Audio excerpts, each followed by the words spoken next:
We acknowledge and pay our respects to the Garner people, the traditional custodians whose ancestral lands we live and work on. We acknowledge the deep feelings of attachment and relationship of the Garner people to country, and we respect and value their past, present, and ongoing connection to country, and their cultural beliefs. We extend that recognition and respect to all Aboriginal and First Nations people.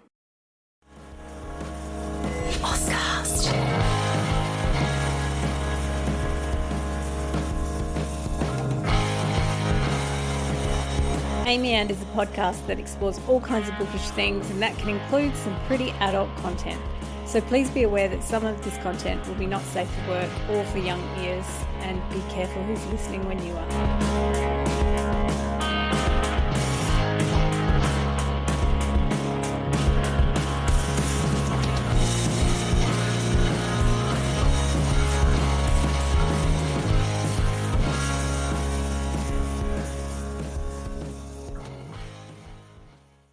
Welcome back to Amy And. I'm Amy Matthews, and I am here today with Abby Guy. Hi.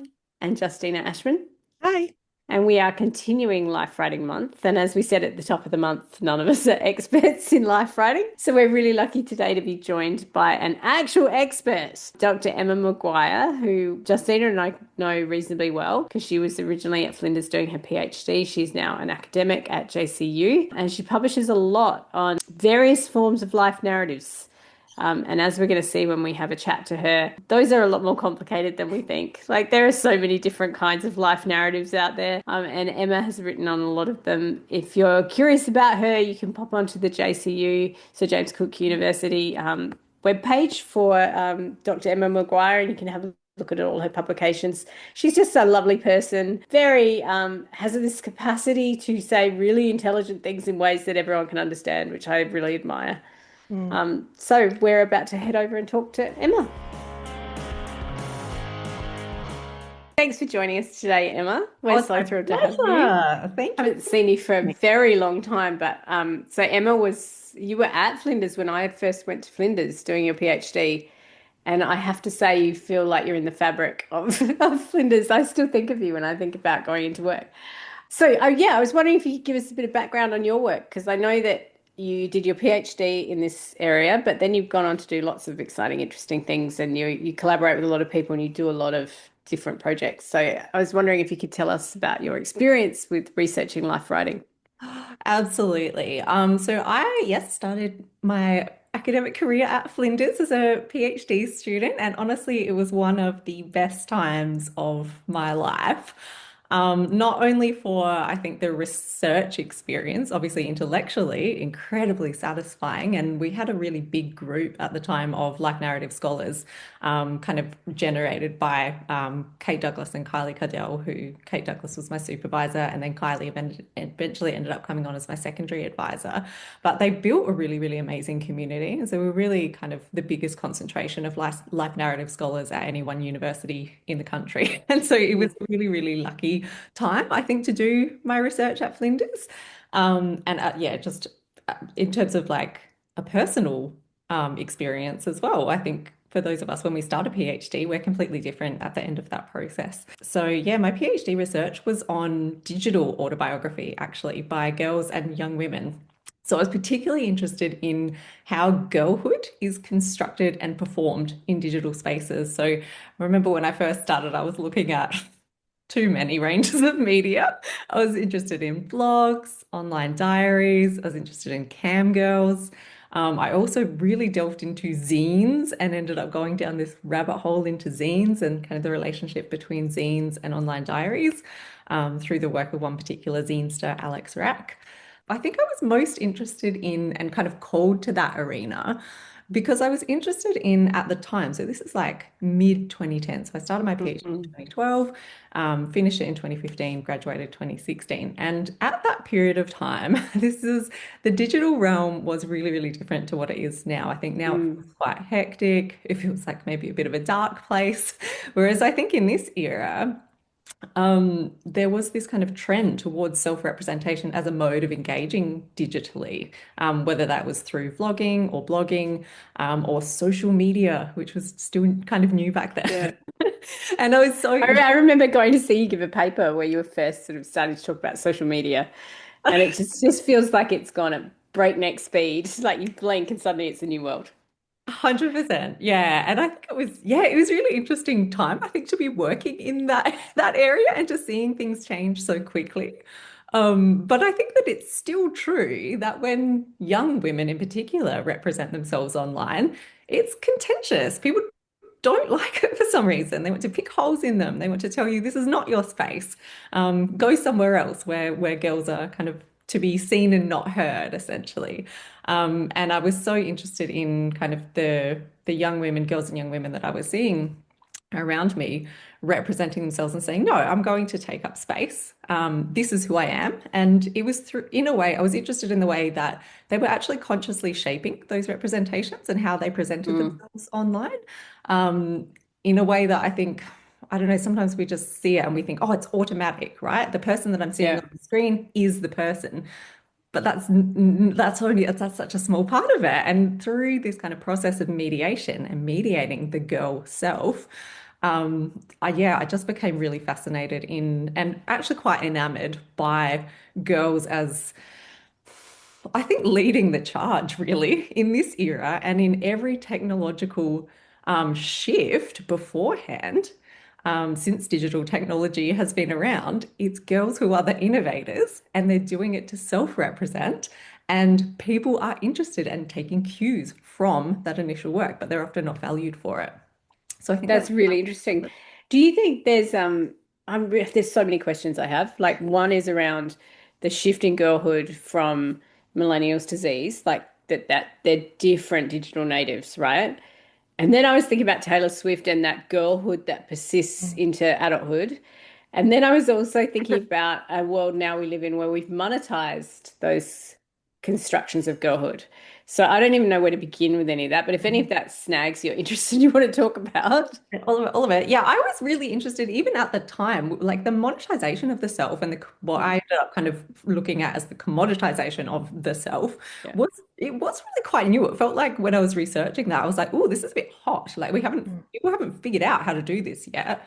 And there was still kind of this is in the days of kind of Instagram before videos, right? When I was doing this research. So it was all about kind of presenting that perfect image. And there was still kind of spaces where you couldn't quite tell if someone was an influencer. We didn't have that term quite yet. It was just starting to come into parlance by the time I finished my PhD, or if they were presenting an authentic life narrative. But that commoditation was, I think, something that's fascinating because I think when we think, oh, like people are monetizing their self-images, our impulse is to kind of think, oh, that cheapens the self-image. That makes it actually less valuable. It makes it fake or inauthentic in some way. But I think when I started looking at it through the lens of media theory, feminist media theory in particular, and life narrative theory, you come to actually unpick how, and actually to realize that commoditization is part of every textual economy, right? Like Mm. And it usually girls are commodified by others, not themselves. Exactly, Yeah. exactly. So there was this kind of agentic impulse, I think, in what girls and young women do when they say, I'm going to create the image and I'm going to monetize my own self-image. I'm going to use that in ways that it has been used by others in the past. That's so fascinating what you're saying about like authenticity as this reaction to this perceived commoditization, because then the new authentic representation becomes commodified, and it's just this cycle that continues to go. It absolutely is. And I think that's long fascinated me. And I've never ended up coming to a place where I feel like I can write about it because I think it is one of those really like moving targets. But it is the case that like every time something kind of is coded as authentic, it then goes through this transition where it becomes suspicious and people start to adopt it. Instead of becoming authentic and spontaneous, it becomes a convention and something that shapes kind of like a vessel or kind of, I don't know, outline that we can then step into to say, I'm being authentic when I'm telling you this. And then people realize, oh, no, it's a shape that people are stepping into to tell us they're authentic, must not be authentic anymore. Yeah, it's interesting because we're equating authentic with like unique original, like that we don't have a shared language or a shared experience. Yeah, absolutely. And so it is different. And I think that when like the visual enters the picture as well, which is why I kind of looked at textual and visual representations in my thesis, when the visual steps into it, that for some reason becomes a lot more blurry. Whereas I think Mhm. that when it's textual, there's a lot more room for interpretation, I think, and kind of a flexibility of interpretation of what reads as authentic or I whether. think that's really interesting because recently there was, it's not so much at the moment, but there was a move of girls moving to Substack where they could have conversations and post their life writing on Substack and kind of had that back and forth there because there's no visual medium really in terms of the self. Which I found really interesting there is that separation. They're not writing or talking on TikTok, they're moving on to Substack.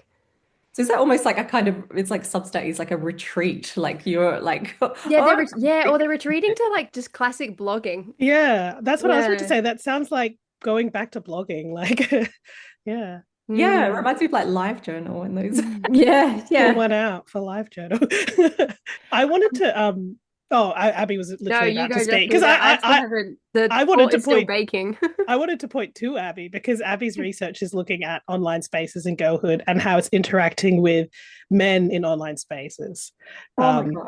I don't have a question about that. I was just Yeah, like, we're just Abby. putting you on the spot, Abby. Yeah, well, talking about authenticity, I'm really interested. Well, to talk to what I am researching, I'm looking at the romantasy genre, but I'm looking at how women are writing men in a world of manosphere. And then in looking at that, looking at kind of what kind of Amy's helped me coin as the girlosphere, which I guess is what you would be calling all of these life writing spaces. And I'm really interested in how the manosphere is different to the girlosphere in the way that girls are representing themselves online versus the way that men are kind of creating this cult's not the right word, but But it's not the right word. yeah, exactly. Yeah. And so the girl space and the man space online is really different, but also the fact that we call it the girl space and girlhood online as opposed to, and it's not boyhood online, it's men, the manosphere online, those sort of things. None of these are like questions for you. I'm just falling. Well, first of all, I'm fascinated in your research. I want to hear all about it immediately. Sounds so amazing. I love the term the girlosphere. I think that's brilliant. And I feel like it really is. Like those are kind of almost like polar places, right? They're Yeah. almost like defined by what each other is not. And I feel like the manosphere, like, oh my God, Abby, are you okay? Like I feel like it's I yeah. did say to everyone when I started researching it, because I was to get into like manosphere spaces is actually because it doesn't automatically come up on my feed or anything, it's not being fed to me. And so I, from my experience, found it harder to get into the manosphere spaces that I wanted to, which is crazy considering how simple it is or how kind of easy it comes to the men in those Too spaces. easily, too easily. Yeah. And all of the spaces I was trying to get to are like shut down or blocked or which is great. But yeah, I did say when I started researching it that if I start, sounding really political in the wrong direction, people might need to, check in on me. Yeah, if she starts asking us all our body count. Yeah. That's interesting Calling people alone though, Chad. that just tying a couple of ideas together. When Emma, you were talking about early on, girls and young women are often at the forefront of technology, which has been true with ebooks. It's been true with, most tech in the modern era. But one thing that's happened is that separation into bubbles, right? And you see that when you were also talking about people's reaction to girls and the way they become targets, right? And I keep thinking about the minute Taylor Swift dates um, a footballer and some of the girls go into the football world, suddenly there's outrage, right? Like you don't belong here. This is not your space. I thought that was fascinating that there's this delineation of spaces in this online world. Like this They is are. you can be girls, but you have to be girls over here. Yeah, get over there. Yeah, absolutely. There is highly policed online, and these spaces are highly policed. And I think that something, Abby, I was thinking of when you were talking about your manosphere, is that like these spaces, the internet in particular, has always been imagined as a space where girls don't belong. So I don't know if you remember way back in the days, the birth of the internet, kind of as we know it today, the internet bros, very much bros, came up with this list of like, this is what the internet is, this is what happens, this is how you behave on the internet. One of the rules of the internet was there are no girls on the internet. And this is something that has undergirded every digital space I have ever encountered. And it's not unique to digital spaces. It's I'm going to sound like a crazy feminist, but like it is actually a part of like the patriarchal culture that's developed the internet. That's part of every patriarchal space is that there are no girls here. Um, and it's Except as sexual commodities, right? They're everywhere, but only in a certain way, and they have no agency and no voice. yeah, absolutely. And that's I think where like when you look at what that means, like there are no girls on the internet, we look at the term girl.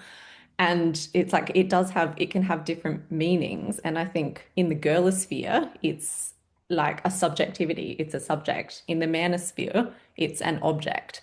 And I think that the way, like when an actual girl enters either of those spaces, because of kind of the rules of the space, that's how they're received and how their kind of self-representation has to negotiate particular things. Are they a subject or are they an object? And so in these spaces where they can represent themselves, they're taking on subjectivity, which is something that's maybe not allowed or not possible in other That's areas. that's also so fascinating in terms of like I found that I mean growing up as a millennial like 90s early 2000s kid, like the online spaces that I was first falling into online were predominantly, if not entirely in my experience, full of girls, and they were often fan spaces, and that was also where a lot of that, as you were saying, like technological, I suppose, innovation was coming from. Like so many like bloggers and like people building entire fan fiction websites and databases and archives and platforms, and a lot of this was being done by girls, but because it's in a fan space, because it's girls, it's like cringy, and in some ways it's almost protected because the cringiness means that like people don't want to, like people outside of that space don't want to interact with it, which means you can sort of just be in your bubble. Absolutely. And I think the fangirl is such an interesting and cool kind of, it's almost like an identity. It's like something you can adapt as part of your identity is that fangirl. And I think it's a beautiful space, not just of kind of cultural consumption, which is a way that it kind of had been looked at, but a way of like production and a way of engaging with culture and producing new things through the lens of the self and saying the way I see the world matters actually as a fangirl Yeah. of Yeah, the way I read and understand texts. that's exactly right. Like that's something that you see sometimes people talk about the way that it is. Oh, just to pick a famous fandom out of thin air, like a Star Wars. Like there's a stereotypical male Star Wars fan who is interested in knowing trivia, in knowing details, in being able to memorize facts about the world. And then a perhaps again stereotypically female fangirl of Star Wars is like engaging with it in how it's speaking to their own experiences in their own life and how they're seeing themselves in and around text, or putting themselves into text, which is a really fascinating, like, I don't know, merging of that life writing mode and that fan media Mm. consumption. Yeah, it was a way of extending the text, really. Whereas, like when you're appreciating, you stay in the text and about this text and the details of the text. It's not, it's kind of like a closed loop. Whereas when you're taking it into your own life and kind of you use it in a way that helps you understand who you are and to communicate to others who you are, I think that is a way that extends the text in a really interesting way. I have two questions now. So I'm going to do one first. First one is around then fan fiction, which is another, girlosphere space and has been, and the self-insert. Like, does that stretch into life writing as well once we're in self-insert fan fiction? That's that's a really good question. I would say, I mean, the easy answer is no, because the writer is going, I'm I'm writing. entering a fantasy. Yeah, Yeah, I'm writing fiction, but I think the more interesting answer is maybe and maybe. kind of, and I think that that is something that it's a pertinent question because I feel like that's kind of what we're seeing the biggest trend in life writing like over the last decade or so is these kind of we're kind of calling them like slashy kind of Yeah, genres. Like yeah, it's not quite autobiography, but it's not quite fiction or it's not quite theory. Because so we're kind of seeing the proliferation of things like auto theory and auto fiction as modes that are interesting and kind of feel like they're doing something new. Yeah, they don't quite have that same relationship to truth or the facts yeah. as Like a memoir might. like the new Lena Dunham TV series, Too Much, right? Which is clearly signaled constantly that it's drawing from her life and her relationships. That's what all the interviews are about. That's so it's like in that get to have your cake and eat it too space. 1,000%, absolutely. And so like I'm thinking also people like Rachel Cusk Yeah. and um Sheila Heti as well. Vidgis Hjorth, I think, has actually produced one of the most interesting. Oh gosh, I don't know how to describe this work. It's quite intense. So it's about kind of a character who she's a Norwegian writer. It's based on her life, and she writes the story of an adult woman who is telling the story of confronting her family with allegations of sexual abuse against the father who has just died. What happens is the family kind of splits in two, half believe her, half don't believe her, and that's essentially the premise of the story. But after it came out, her sisters actually came out and said, this is not the true story. We don't agree with this. Even though like the book is published ostensibly as a novel, but they're kind of the links to real life were undeniable. And so much so that her family felt that they needed to come and write their own story. So we get kind of the sister writing her own account of what Yeah. happened. And then Victor Stewart kind of trying to negotiate that. There were legal dramas. It was, yeah, a bit of a scandal. But I think that case is interesting because it shows that even in modes of autofiction, which we think, oh, writers must kind of adopt those to escape some of those ethical conundrums. I can Mm. represent other people and I can get out scot-free. No, that's not the case. Readers are constantly looking for those threads to real life. And I think that happens when we read fiction, even. That's yeah, where you see those disclaimers that are like any similarities between people real or, so that people are reading purely fiction works and seeing themselves in it and being like, hang on a second, that's not what Yeah. I remember. Also, when we all get up at writers' festivals and go, this is based on so and so, like my mother or my grandmother, even though it's got that disclaimer. My other question is another like crazy feminist moment where I think we're all happy to live on a daily basis, and it's around the complicating this idea of girlhood and how it fits into existing systems. Because it seems to me one of the things that is excluded from the girlosphere is adult and older women who are particularly don't fit any patriarchal ideas of being the fuckable woman, right? So I'm thinking about I came up in the romance community who were very technological very early on. Mm. And were, in ebooks, indie books, fan spaces. There were a lot of online blog spaces, a lot of chat rooms, a lot of all that stuff. But they were older women, they were women over 50 and have remained kind of unnamed and invisible. I think when we think about technology, we do not think of older women as being in this tech space. So if girls aren't allowed, older women are absolutely dead. They are invisible, right? They don't exist. And I was just wondering whether you've encountered much on sort of older women, because even now, like older women get on Facebook, everyone gets off, right? It's kind of an older woman space now. I don't know. It's not an area that I've kind of like been drawn to. I think because I study Mm. predominantly youth, but I Yeah. definitely have some thoughts about this. Yeah. So I think that you're right. I think that there is kind of an like exclusionary, and I think particularly when we're talking about the internet, which I think we're like for some reason forever, we always think it's new. Even now it's been around Yeah. for a Yeah. long time. We always think this is new. And it must be for young people. And I think that mirrors kind of real world spaces where we think wherever the young people are, that's where new exciting things are happening. And that's so unfortunate because I think it overlooks other Mm. communities who are doing new and interesting things. And you're right, it does make them kind of invisible. But I think that like over the last few years, I feel like I'm like some of my favorite books are written by older women. Mm. Thinking of like the Deborah Levy trilogy, some of like Helen Garner's Yeah. works.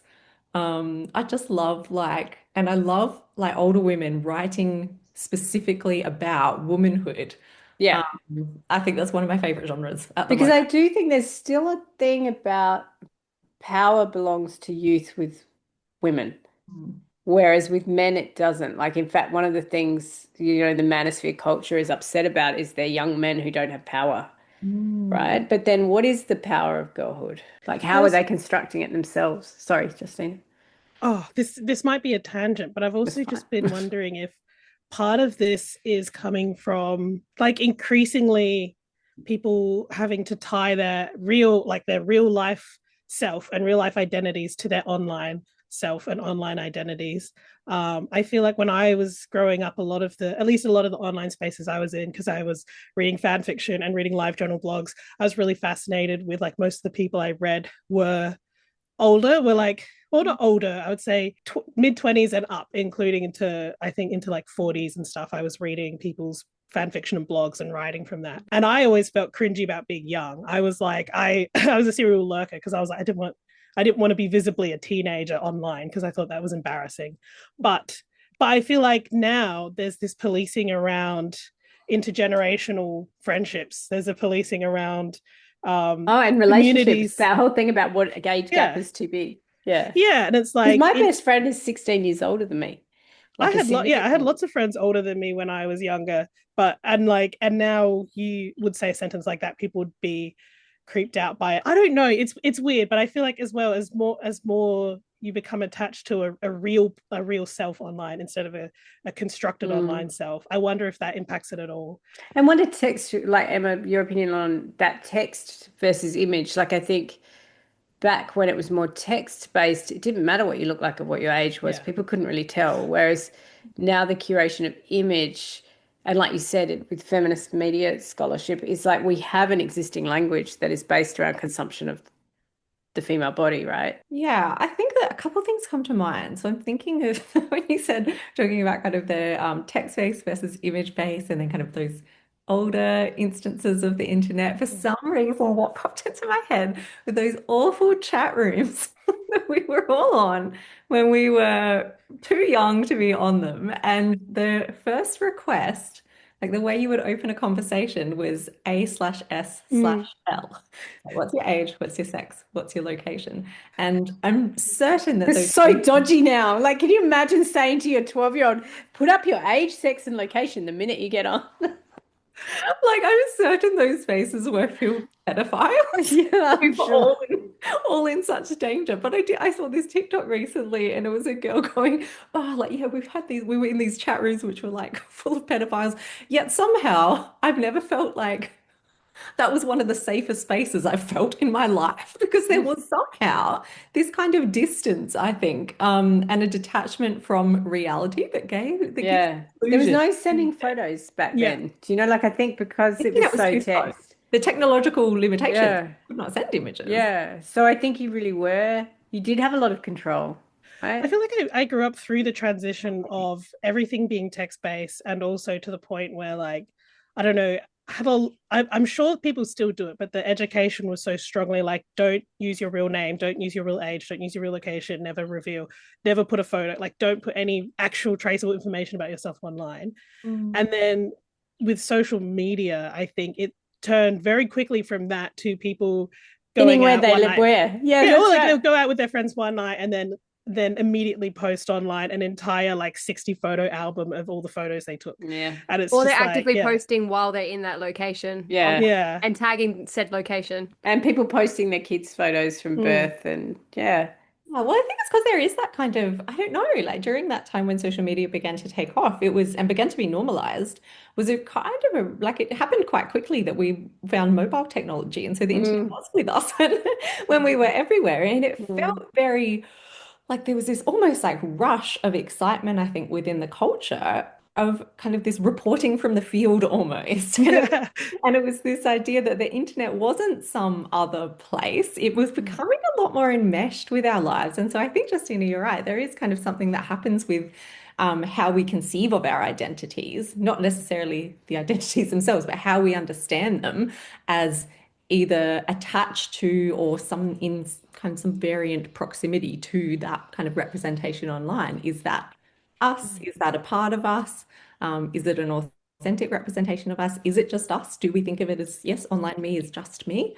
And I don't know, I feel like that conversation does open up all of those really exciting and interesting, I don't know, identity enmeshment questions. Yeah. And it's got to be different depending on whether you've grown up with it or at what age you were when you entered the space. And Sorry, what Justin. internet and what spaces? Like, I think that was Yeah. the thing that I found most about studying digital spaces is that like the conventions and affordances of the individual platforms shape what is possible on there. Yeah. And We've then they actually bring shift as ourselves well. yeah. Yeah. Yeah, Yeah. those conventions also shift and change. Like um, I was a, I was the what people today might call a Tumblrina. Very much on Tumblr, which is a super text-based platform, even though there are photos and things on there. And there's a weird resistance on Tumblr where TikTok was becoming more and more popular because I feel like people almost felt threatened by video becoming the norm, the way people communicate over text. I don't know. It was very interesting to witness like both the resistance on that platform to video and then also just the way that I would then watch TikToks where I would like, oh, people used to share these opinions but without a face or a name or a voice to it, and now it's so like there's no hiding behind like a text. Yeah, and I think voice changes. Like we are thinking about kind of the qualities of mediation and kind of narrative. It's about like in a written medium, voice has to do so much work. And I think that's the joy of spaces like Tumblr or LiveJournal or Substack is like it's a space to develop that voice. And I feel like I'm really attentive to how you're mediating yourself through voice. Whereas it's different. That's maybe not as powerful, not essential to like a visual representation. It's still important, but there are other things that can signify you, like what your hair looks like, what your background looks like, the kind of, the topics that you talk about, etc. And even mannerisms like while we were recently in Hobart for a conference, the one that gave us all a deathly illness. And I remember one night me, Abby, and Peyton, who is not here but is another one of the hosts of the podcast, doing the TikTok influencer trying food for the first time. And Oh it's God. like, it's such a specific mannerisms that you imitate and like words and phrases that it's like, it's also, yeah, exactly. They're like, and then like, it's interesting that, yeah, even that is like this construction of like you're sharing a self or a moment with the online space, but you're starting to fall into like conventions of communication, even though it's a video form. Well, they're memes. Like I feel Yeah. like this is the conversation that I was having with someone recently about kind of self-representation on TikTok. And I'm like, oh, we're actually like turning ourselves in. It's like we used to share images of other things as memes, and there would be a self-identification kind of, this is who I am, I'm laughing at this meme. But now actually the memes are gestures. Right? Yeah. And so we understand them and we actually step into and embody those memes, like that stupid like there's so many mannerisms. I feel like even like some of the things influencers do with their hands online, like that gesture. Even down to just how the inflection of their voice sounds, Yes, the like inflection of influencer the voice. voice. Yeah. Yes. Oh my gosh, my partner hates it because I watch quite a lot of TikTok, and my partner will be going around the house and he's like, "Oh my gosh, it's that woman again." I'm like, "Oh, Lord, Kayla, it's great." I don't judge her. Like, but he doesn't like for him it stands out, whereas to me it doesn't. I don't know because I'm on there all the time. I think you just become accustomed to those conventions. But yeah, that vocal modulation is interesting on TikTok. I have a question for you, Emma, because actually it's been something I've been thinking about in terms of, say, Instagram. My Instagram's changed a lot, but I've not gone back and deleted old things because I almost feel dishonest doing that. But I've been like, I always toss up between the idea of like, oh, do I want to start like a separate book Instagram or a separate writing Instagram or a separate, or like not even Instagram or like just separate platforms to like compartmentalize the different parts of myself and how you want to present it and who you want to interact with it. And then I think it was like somewhat recently you made an Instagram about how you weren't going to be doing that anymore, that all of these are part of yourself. So they're all on the same account. I wonder what was like, what was your thinking process behind doing that? And have you found that, like, is it difficult or do you still feel tempted to segregate things? Oh my gosh, that was such an interesting experiment. Thank you for asking me about it. I started like a little Bookstagram account because I thought, oh, I just really want a place where it's just talking about books. Like books is always like I read a lot, I blab about writing a lot and like reading a lot. And I thought it'd be great to have like a unique space that was like an Emma's book identity. And there I felt like there might have been I don't know, I feel like there was maybe the promise of some sort of liberation from the rest of my life. And I didn't have to be the other Emma. I didn't necessarily even have to be like an academic. I'm just a reader amongst other readers. And the reason that I ended up deciding to, I guess, close down that experiment was that it felt like it honestly felt like I was like going a little bit, like I was overthinking it for sure. But I was like, where does the book me end?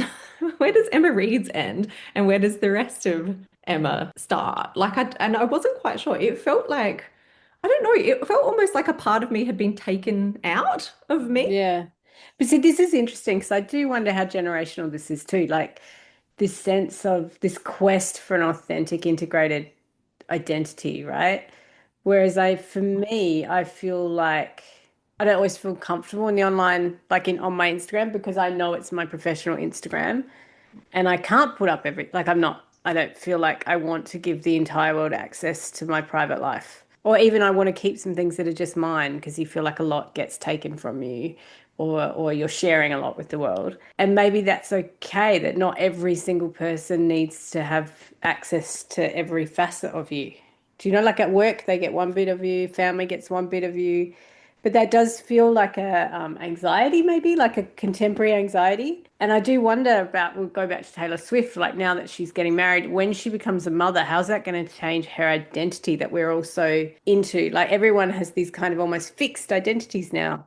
Yeah, it's really interesting. I find it really interesting. Amy, I'm so glad you brought that up. So the multiplicity of identity, the idea that like identity is multiple and maybe not a single unitary coherent, like it's actually a relatively new idea, comes from like the postmodern thinkers. And so it is like you're right, it's a contemporary concern Mm. about like, oh, like I'm a mother and I'm also Yeah. a writer, and those two identities might like not always meet. Maybe it's a Venn diagram. And they Yeah, meet, yeah, yeah. but Because not I all. think men always like, I mean, we're saying always, 20th century, mid 20th century masculinity, for example, if it was white, straight, hegemonic, it was the idea of you're the dude. You just go out in the world, the family happens, but that's who you are. Whereas when you're a woman, if you became a mother, you're a mother. That's what you are. And so I think we got very fixed in the 20th century around having a role. And that's why when women got jobs, everyone was like, whoa, how can she be both things at once? How can you do that? How can you be more than one thing?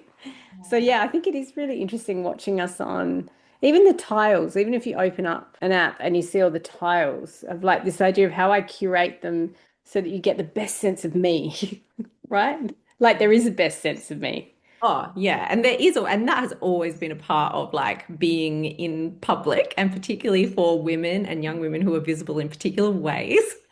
Like that has always been kind of a consideration. I heard about like coming across this concept from marketing. And it's called, and they call it impression management. And it's about like how do customers like That is such a great neoliberal term, impression management. I love it. impression management. And I was like, yeah, that's how like how do like customers interact, potential customers interact with your brand? What's their impression and how can you manage that? And I was like, like girls and women do that all the time. Like we are masters at impression management. I've heard people talk about their personal brand when they talk about social media. Yeah. What's my personal brand? I was just going to say, I feel like that comes into the like commodification of it all, where you're selling yourself, so you have a brand. In some ways is this kind of language, because I find it sometimes like I really hate that when people talk about being a content creator, for example, as opposed to like an artist or a musician or a writer or etc video maker. But I wonder if part of this like words like personal brand and impression management and content creator, like these commodified marketing terms, are really just making it unavoidable and apparent what is happening anyway, even if weren't using that language. Like this Mm. is the way people's images are being like sold and marketed and spread. It's just making it, yeah, part of the surface level rather than having to be something we pretend isn't happening. I totally agree with you. I've noticed this word content kind of come up in culture to describe creative artifacts. And I can't get on board with it. I just hate the idea that, because I feel like to me, content is like, it's almost like a placeholder, right? And it's from the point of view of someone who is potentially creating like a platform or a marketplace. Um, or a structure. Mm. And it doesn't matter what that content is, what these creative artistic artifacts are, they just need to fill a space. And quite often online, it is in order to make that space financially viable or to make it into a marketplace to, yeah, I guess facilitate that circulation of commodities. And so to me, like content, when we call artistic creation content, I think it does in a way, I don't know, it just like we're kind of like pulling a little bit closer to kind of those, yeah, I don't know, those Mm. a capitalist view of That's art. a great point. Like, yeah, because these platforms like Instagram and TikTok, etc., they don't have a product to sell. The product they're selling is us They're and the content outsourcing that the we content. create. Yeah. Yeah. It's really interesting. I'm going to botch this, but I read this morning, I've on Instagram, I got led to it, and Hannah Arendt article that is about productivity, where she was saying that meaning will be replaced eventually by productivity. It's from her 1958 book, The Human Condition. I've been obsessed with this all day today. But she divides us into three, there's three stages of kind of, I guess, activity. So she talks about labor, work, and then action. And for her, action is kind of the higher level one that is an artistic Mm. outpouring, like it's a personal expression. And about how she was saying eventually capitalism will get to a point where it all bleeds down to labor. So labor is about subsistence. It's about just so, and when we're talking about creating a space where you can commodify it, there's this scarcity, right? Like there's this sense of I need to sell something and I have me. And it kind of reminds me like of going back to the, I don't know, if you went back to Victorian England of having to sell yourself on the streets, right? This is what I have to sell, is this. It's just really interesting, I think, how you scratch the surface of your work, Emma, and it just reveals so much that needs talking about. Oh, I know. And I feel like the like the economic and cultural aspect of self-representation has always like it underlies every single thing I investigate. I don't go there on purpose, but it seems to just always end up there in this space of how is labor involved here? Who is benefiting? Who has the power to buy or to sell, or to create or to consume? And that those, I guess, the more cultural questions are always linked to material structures. Um, yeah, and I think it's, I don't know, I don't want to bring up the A word, AI. It feels like every conversation is about AI. But I think that it's forcing us, it almost feels like a bit of a tipping point, and it's forcing us to think about this idea of content and what it is that we value about content, whether we value content or whether we value. This might not relate. I'm just first draft thought. I'm really interested in how I'm not a big reader of life writing. I have started reading life writing this month. But when I think about it, I do read life writing. It's just not what I kind of thought life writing was. And I hadn't considered that online spaces are considered life writing. Like reading those Substacks, I'm reading people's like autofiction and their work. And I'm really interested in how quick the turnover is when you have life writing as an online space, as opposed to just the novels, as particularly when looking at it in a political sense. Like I know that you've done writing, Emma, on the Me Too movement, and that sort of space online in this regard. And I'm just really interested in how the life writing online can speak to political matters much quicker than if you're looking at life writing in just a novel sense. Absolutely. Oh, Abby, that's not a first draft thought at all. Very polished. It's a beautiful question. Um, I think that a couple, yeah. So with the Me Too stuff, I think that might be a good place to start.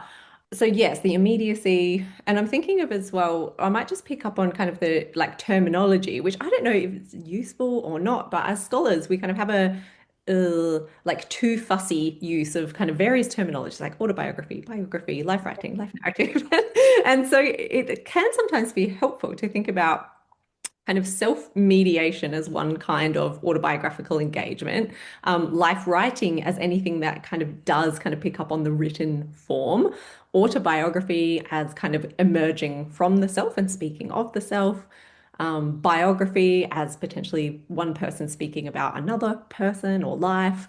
And then kind of this digital life narrative. I tend to use the word automedia because it's kind of a self-mediation. So when we think about the roots of the word autobiography, autobiograph is self-life writing, right? When we think about media, we take that kind of, it's a media that is kind of emerging from the self. And when we draw attention to the fact that it's mediated, it helps us to understand it. I think understand the complexities of what people are doing. So yes, I absolutely agree that you do consume a lot of life writing. I think you engage with a lot of life narrative, or to media, whatever you want to call it. And like the political element of that, life writing, life narrative has always been used for political ends. It has been a way or a mode, I would say probably a mode of speech that people have used from the margins to speak to the center, right? To inform the center, hey, I'm out here as this identity. This is what's happening to me. You might not know about it, but it's unjust and it needs addressing. I'm reading a lot of Palestinian memoir and life writing at the moment this month. Yeah. Yeah, that's, I think, only going to explode further over the next decade. I think we're going to see a lot of testimony emerging from Palestine. And so it has always been a way, kind of like, yeah, life narrative as a mode of speech and being able to, yeah, being able to speak in various ways in culture. And so we take that over to the digital realm. In my kind of latest work, it really is all about sexual violence narratives and how it's shifted from kind of those misery memoirs from the 1990s to today, where we have kind of this proliferation of people of all kinds saying sexual violence has happened to me, and I want to address the public. I want to tell the public. I don't just want to keep it to my therapy session. There's, for some reason, you're compelled to take these stories to public spaces where it can kind of impact on culture. And kind of those digital forum, I think a lot about, at the moment, I'm thinking a lot about that period of kind of the mid 2010s as this really crucial tipping point. I remember being part of the Emerging Writers Festival. I think it was it was the Digital Writers Festival in, I think it was 2014, late 2014, early 2015. And I was on this panel about kind of like digital, I think it was about blogs. And I remember one of the things that I said, because keep in mind, this is 2015.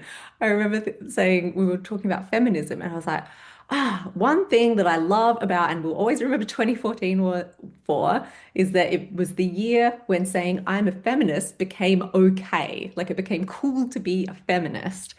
And I come back to that again and again and again, and thinking about kind of how digital and online feminism, or fourth wave feminism, some people might call it, how that has impacted on the culture in such, like, it has transformed our culture.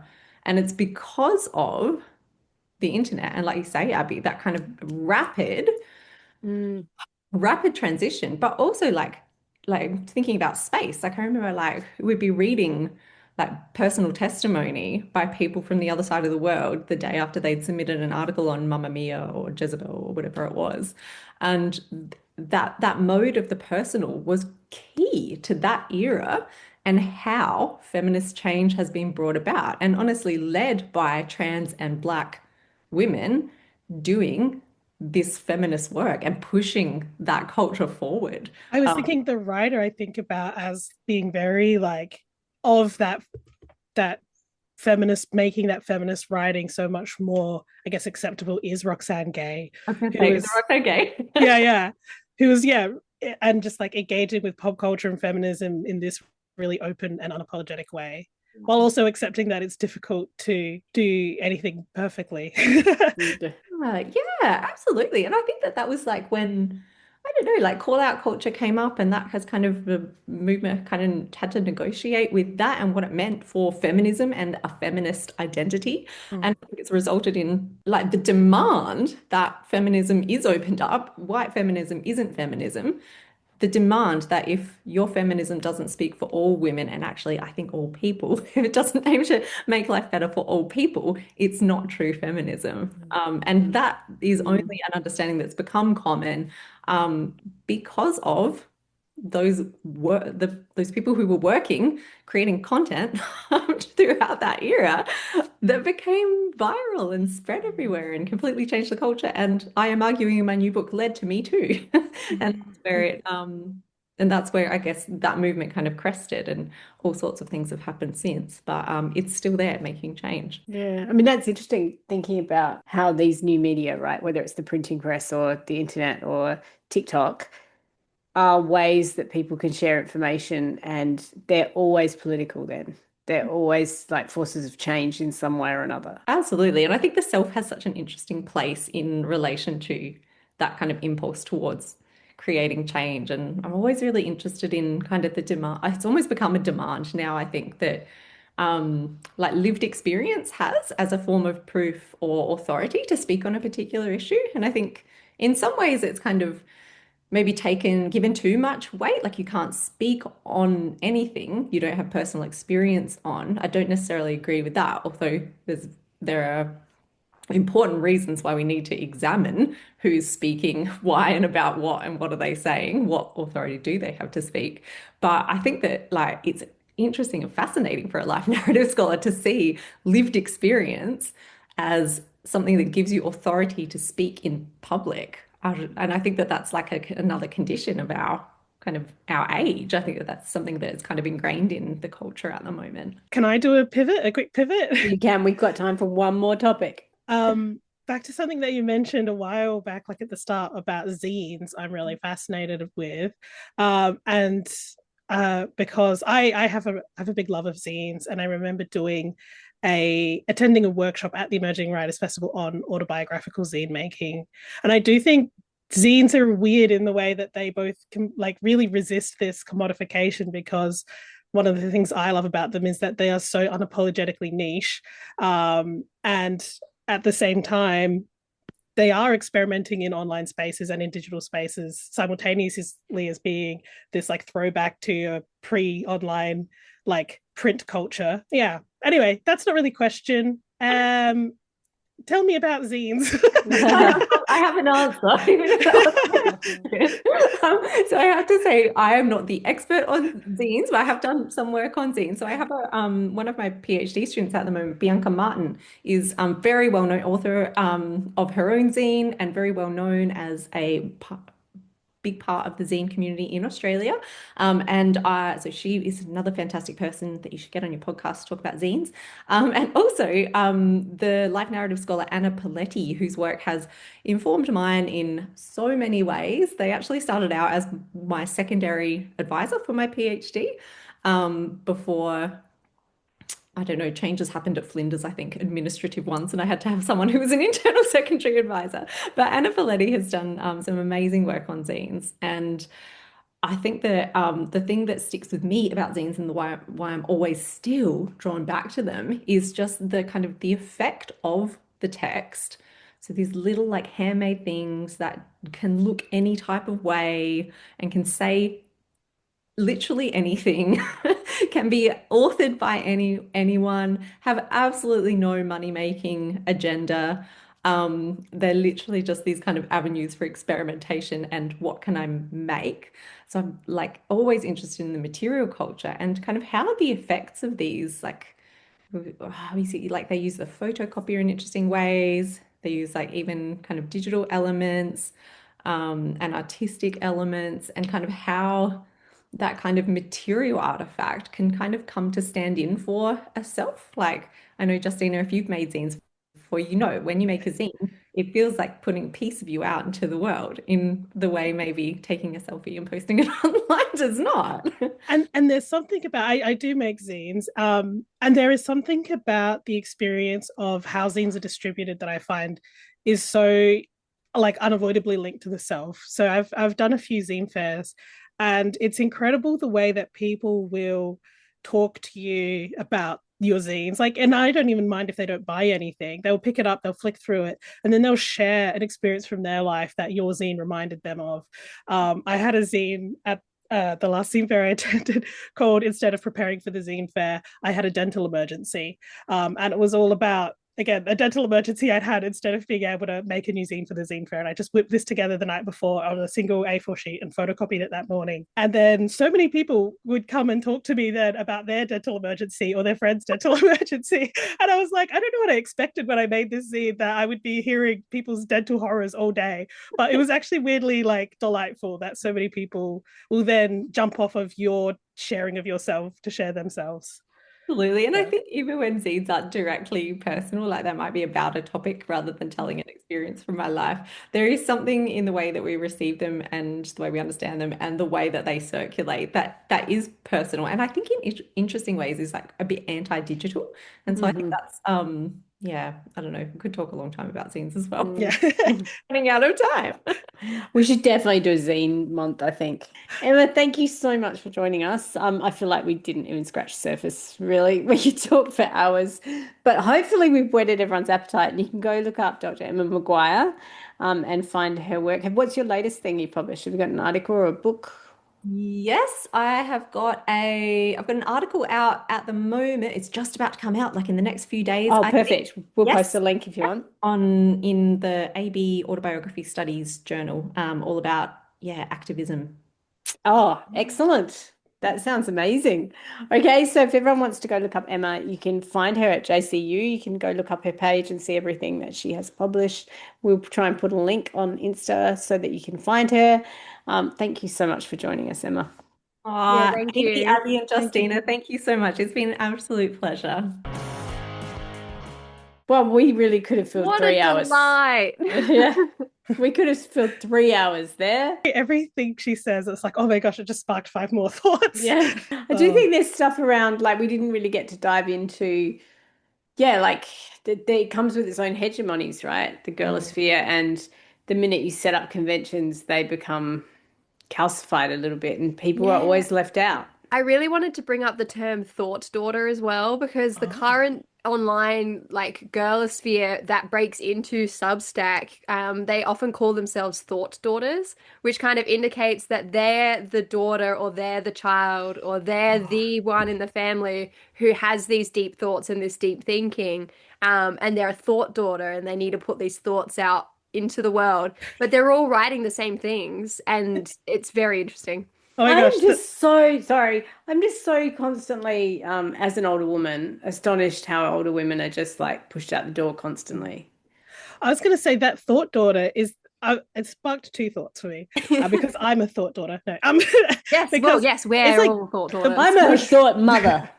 the pushback against the idea of a thought daughter, which was like, there was like a meme on TikTok for a while, which was, I thought, completely unhinged, where people would go up to people and ask if they would rather have a gay son or a thought daughter, which I was like, I know this is a joke, but also it is so telling that these like, I don't know, it is so telling about the patriarchal cultures that we live under. This question you're asking people. It also feels really pretentious and like classist in some ways. Like I've just Googled kind of what is a thought daughter, just to kind of give a better summary than what I did. And it pretty much just refers to someone who's introspective, intellectual, devout overthinkers. They're really in touch with their emotions and empathy. And I'm like, why is that a classification of a person? But it has become this thing online that I'm a thought daughter. There's like, you know, people put up a poem and they're like thought daughter. That's so really interesting. So there's levels of irony though every time you go on the internet too, right? It's like you get to, because I found that with the guys I grew up with in the 90s, like the bro dudes of the 90s, it was like they could get away with anything by going, I'm being ironic. Like, don't you have a sense of humor? And again, you can get away with kind of elitism, I don't know, sexism, white supremacy, all kinds of things. I'm just being ironic. The go-to these days is it's satire, and I feel like we need to have a satire month and have Peyton explain to people what satire is. Yeah, 100%. But the other thing it made me think of is I read Theory and Practice by Michelle de Kretser recently. It's very like that idea of being a daughter and like daughterhood and motherhood and the relationship between daughter and mother is so like prevalent throughout that book, in both in terms of like her own relationship with her own mother, and the idea of as her mother gets older that she becomes a mother to her mother, and then also talking about her research into, because the book is over her research into Virginia Woolf, and who she refers to as the wolf mother, which I found delightful. But it's that idea of that, like, where generations of like thoughts of like feminist thinking and living, and like how we interact with previous generations. And I found that an interesting theme. So it's interesting to me that there are people doing these like life writing substacks calling themselves thought daughters, because I wonder how much they think about who the mothers are and whether that comes into it at all. Again, that idea of having one identity or multiple identities is that you can be both and neither, right? You can be both mother, daughter, anything, or you can be none of it. It's really interesting. I just think we have a very curated idea of roles that we put women and people into, right? Like if you get slotted into a role, then that's it. And it kind of actually reduces people's ability to be complex and human. I feel like we're still, like, as much as people have been pushing back against this categorization of women as virgin, whore, or mother, like we still haven't figured out a way to escape it, because this like thought daughter versus thought daughter dichotomy is that virgin whore dichotomy. It's the not like other girls thing in some ways, and at the same time, then anyone who is, as you say, Amy, in that unfuckable range just becomes mother. And then what does that even mean? Or like, not even. Do you know, like the biggest horror just invisible, we have is for the spinster, unfuckable woman who might have needs and wants and desires and thoughts, and we really feel the need to silence those people. And it happens to all genders, really, like, and to particularly if you fall off the gender radar, right? If you're non-binary or you're trans or you're like, then you really, really are battling that, because there are also, we're really going down a tangent here, but you know, there are like acceptable ways to be trans and acceptable ways to be a trans woman, and there are ways where you are still fulfilling a patriarchal ideal of womanhood, so you're an acceptable trans woman, or like all of these things get mixed up in the ways we perform identity online. I think the image is key, personally, because I think that we have adopted patriarchal ways of viewing women, and so the successful commercialized influencers often look a certain way. Oh, yeah, I know. This isn't even related to the topic, but we could really get into how bad the physical image has got. We've gone backwards in terms of physical image online, which people are now starting to talk about how far backwards we've gone in how thin everyone is becoming. And white. And also white. The way people talk about bodies versus when we were in peak body positivity era to now is like, so it's like, it's alarming. But the other thing I was going to say is that all this, I mean, it feels like what we're talking about is tangential, but that's the whole problem of life writing, right? Is that we have so many different selves or parts of ourselves, a way of presenting ourselves, and like, how do you turn that into like a piece of writing or art or media, and like, what do you lose in the translation, or what do you find in the process? It's like so fascinating. That seems like the perfect way to end the episode. That was so wise, Justina. All right, well, thank you very much. Before we all go, I need to grab my book. Next week is book club. So we have Fiona Wright's The World Was Whole. Smashed it. I have like dog ears through it. I have highlights. It's so good. I cannot wait to talk to you guys about it. So if everyone hasn't started reading, start reading. I literally read it in 2 sittings. So it's another very readable, but very, I mean, you can go back and reread it. It's so dense. I think there's so much in it, but it's so easy to read. So grab your copy, get reading, and we'll talk about it next week. Bye. See you then.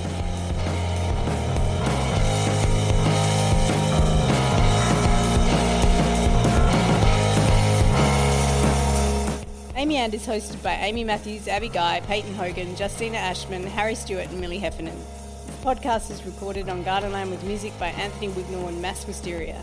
Our logos and branding are designed by Abby Guy. This episode was edited by Abby Guy.